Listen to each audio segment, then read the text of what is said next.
আর এই মুহূর্তে আপনাদেরকে জানাই, আমি বাংলায় গান গাই, আমি বাংলার গান গাই। কালোজয়ী গানের যিনি স্রষ্টা, সেই প্রতুল মুখোপাধ্যায় সংকটজনক, তাকে দেখতে আজকে মুখ্যমন্ত্রী হাসপাতালে গেলেন। প্রতুল মুখোপাধ্যায় গত কয়েকদিন ধরেই হাসপাতালে ভর্তি, অসুস্থ অবস্থায়, নিউমোনিয়া হয়েছে। সেই প্রতুল মুখোপাধ্যায় সঙ্গীত শিল্পী, তার অবস্থা এখন জানা যাচ্ছে একেবারে সংকটজনক। এবং যতদিন হাসপাতালে তিনি জ্ঞানত অবস্থায় ছিলেন, তিনি এই গানটি গেয়েছিলেন বারবার, সোশ্যাল মিডিয়ায় ভাইরাল হয়েছে সেই গান।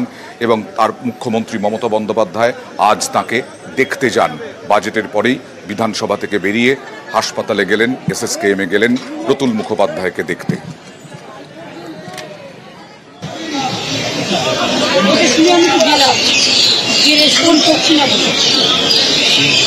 আমি যে গানটা কেমন আছে, চোখ খুলে দুটো হাত দিয়ে আমি শিখে দিলাম। ওনার মতো এত অ্যাক্টিভ লোক, আমাদের তো চেষ্টা খুঁজিয়ে ডাক্তাররা তাদের খাদ্য সব চেষ্টা করছে, মেয়েরা খুবই চেষ্টা করছে, যোগীরা সবাই আছে, ওরা তো ঢোকার জন্য কাপড়ে